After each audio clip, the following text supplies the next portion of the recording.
Hey guys, welcome back. Things have been exploding all around us in the lead up to 2023. Logan Paul is a scam, Liver King got exposed, which is kinda old news, but whatever. Game Theory is now a corporate entity, Redigit deleted his Twitter account, and I'm starting to lose hope that I'm going to be able to take back control of my brain from my ADHD overlord. In these wild times, we really need to be able to find peace within ourselves, to relax and settle our minds, and that place for me is bees. That's right, it's the worst transition into a video topic that you've ever seen, and it's not even the topic that we're talking about. Because while this video was supposed to be about bees and their giant stingers, I ran into some problems while working on it, and as a result, this video is late and is now about wasps and their giant stingers. Specifically, we're going to be taking a look at the Wasp Gun, with a particular focus on its new interaction with the Hive Pack, which is what first got me interested in checking out this weapon in the first place. It received a lot of general buffs in Terraria's 1.4.4 update that changed it in a variety of ways, including the wasps it shoots moving significantly faster and inflicting static immunity, the weapon having access to better modifiers due to a new token knockback value, and getting extra stats when you have the Hive Pack equipped, which was quite intriguing to me since I think the effects of the Hive Pack have always been considered not really worth the accessory slot that it takes up, but now it gives you a potentially strong effect on an item that you gain access to in mid-hard mode,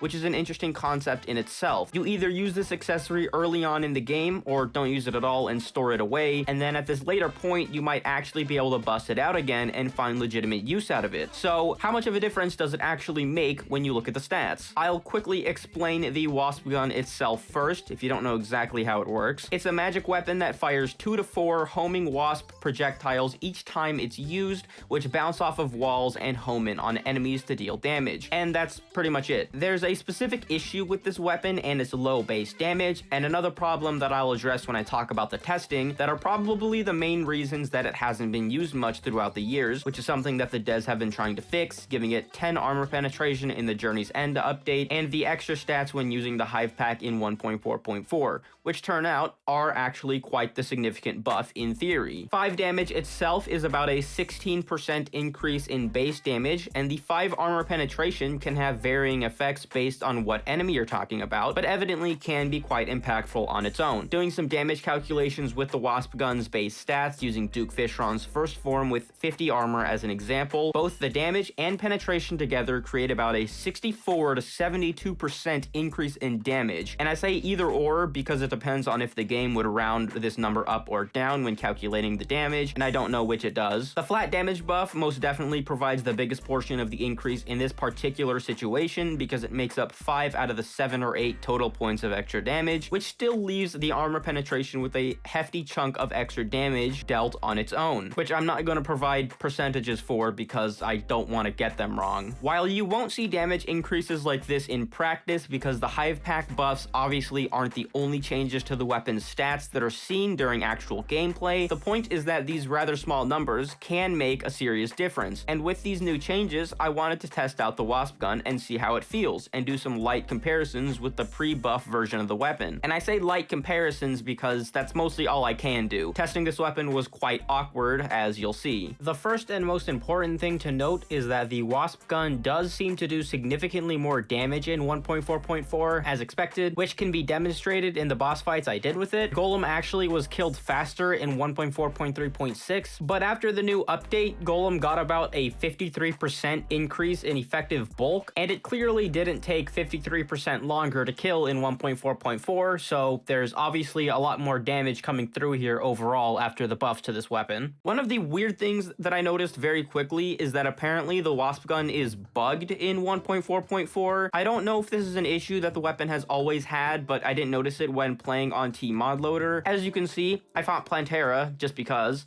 and the wasps wouldn't target her for the entire fight. I have no idea what would cause this to happen, but it really elongated the fight and was extremely annoying to deal with. It's not a constant problem either, as when I tried the fight again, the wasps targeted the main body of the boss like they usually do and shredded her. When the weapon is actually functioning correctly, it does end the fight significantly faster than in 1.4.3.6, so again, pretty clearly getting a lot of mileage out of the buffs. That's where my real comparisons end though, because we run into into a huge problem with the Wasp Gun when we try to fight some of the bosses that tend to come after Golem. I didn't even beat Duke Fishron at all because it turns out that the Wasp Gun is horrendous against him, probably one of the worst weapons I've tried against the boss if I'm being honest. The Wasps can't keep up with him and you do basically no damage when the fight reaches its final phase. After dying a few times, I conceded to the inevitable that you probably can't beat this boss with the Wasp Gun unless you're one of the crazy people that do this kind of stuff, or you have way more dedication than I do. The Empress of Light actually appeared to be a rather reasonable boss fight in 1.4.4. The Wasp Gun still feels very weird in this one, but there's at least points where you can get bursts of damage through the entire fight this time. And even though the Empress moves pretty quickly, it seems that the move speed buff to the Wasps let them pursue her just fast enough to deal consistent enough damage to make the fight doable. I beat her first try, actually, which I think came down to a little bit of luck, but still, not a terrible showing for the weapon. On the other hand, the Empress fights that I did in 1.4.3.6 were absolutely atrocious. The Wasps had a hard time chasing her and dealing damage. The fights took like 7 minutes each, and even going at it about 10 times, I just couldn't stick a victory, so that's just that. Testing against bosses was somewhat of a flop. The Wasp Gun is clearly stronger than before, but it's still just not a generally good boss fighting weapon, at least in my opinion. To get a read on what it might actually be better for, I went and used it against a bunch of events after fighting the bosses, and it performed much better. And I feel comfortable saying that the weapon is actually an event powerhouse, with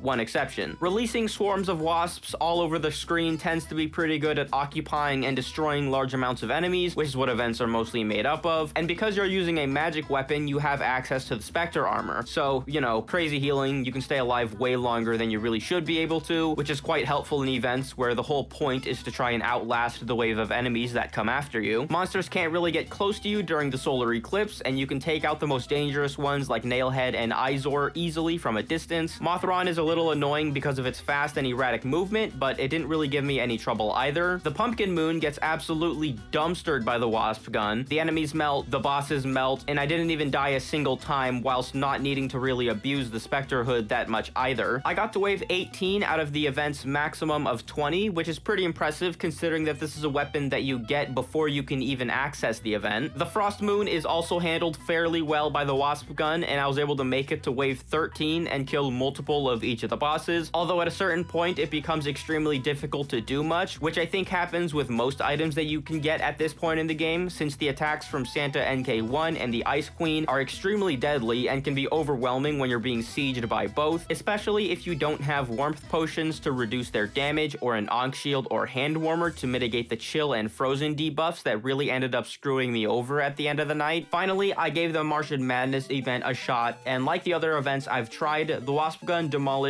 almost everything in it without much trouble, except for the boss, the Martian Saucer, which it turns out this weapon is pretty terrible against. My wasps decided to not cooperate against one of the saucers for some reason, which made me pretty salty, and while I've slandered the second phase of the Martian Saucer fight before, fighting it with the Wasp Gun is exceedingly inefficient, since the projectiles can't really keep up with the saucer as it moves from side to side, and I would end up dying to it just because it took too long to kill, and I'd get interrupted by other projectiles and get hit into the giant laser. And that's about it when it comes to the Wasp Gun. I don't know, man. I was honestly expecting a little more out of this weapon and the changes that it got, but I suppose expecting tiny insects to be able to keep up with a giant pig walrus fish with wings is a bit of a tall order, regardless of how far over 9,000 the Hive Pack pushes them. The buffs that it received are certainly aimed in the right direction to address the Wasp Gun's weaknesses though, and it certainly has its strong use cases, unlike, for example, the Jousting Lances, which is something to be proud of. It just has to stop trying to commit mutiny seemingly at random, and we'll be good to go. Seriously, Relogic, please fix it. This made me want to yank my hair out. With that, I'll be off. I hope you enjoyed the video. Feedback and ideas are always appreciated in the comments, and I'll see you in the next one.